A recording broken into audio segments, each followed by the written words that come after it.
our next show, we love presenting the award for Best Family Show.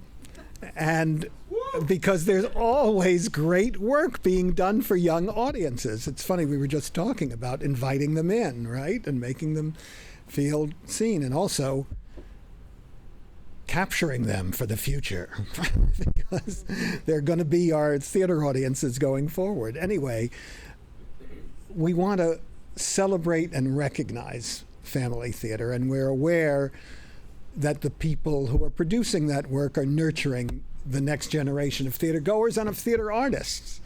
So this year's Best Family Show is El Otro Oz.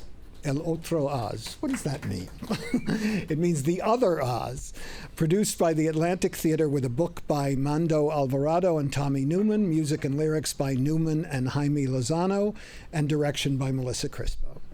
El Otro Oz follows the adventures of Dora, a 15-year-old American girl who, like so many first-generation Americans, wants nothing to do with her immigrant mother's plans to celebrate their heritage. Dora, of course, is not interested. She finds the whole thing embarrassing. Well, she's 15. So she likes Beyonce, not merengue, and the idea of having a traditional quinceañera for her 15th birthday seems like a great opportunity for humiliation rather than delight. But luckily for Dora, she's magically transported to El Otro Oz, where, like Dorothy before her, she discovers that not only is there no place like home, but also there's no place like your cultural home and tradition and inheritance. So we say bravo.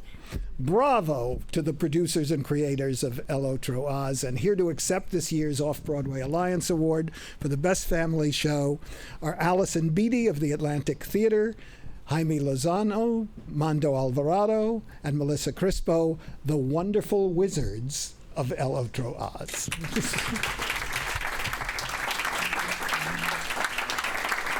Okie dokie.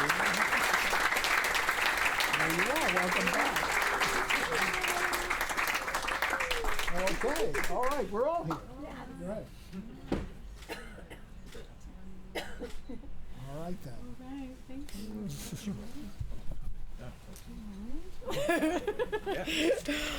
We are the bodyguards. Exactly. The dove is in the nest. The dove is in the nest.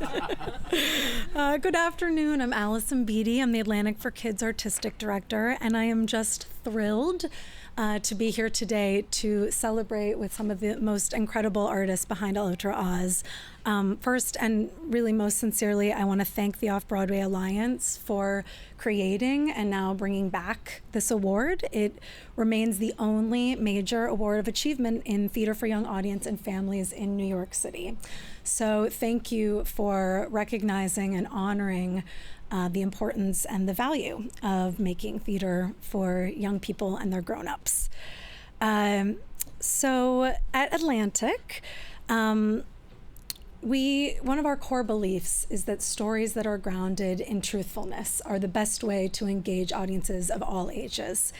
And as many of us theater makers here today, I'm sure can attest, because we were once kids in an audience seeing a show that changed the direction of our lives forever.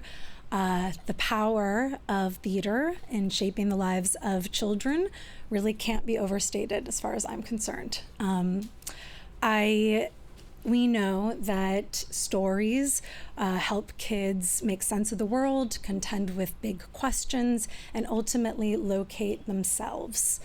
It is through the witnessing of embodied stories that kids discover who they want to be and who they can become. And with this power comes a great responsibility. So here, being a producer in New York City, one of the most diverse cities on the planet, it is our responsibility at Atlantic for Kids to put characters on stage that kids can relate to, that look like them and talk like them, and whose journeys they find themselves on.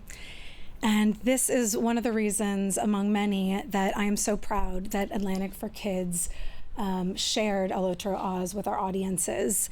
As Peter was saying, the story follows Dora, a Latina teenager who has a really hard time with her family's traditions and is conflicted about speaking Spanish, among other things, her mother's native language.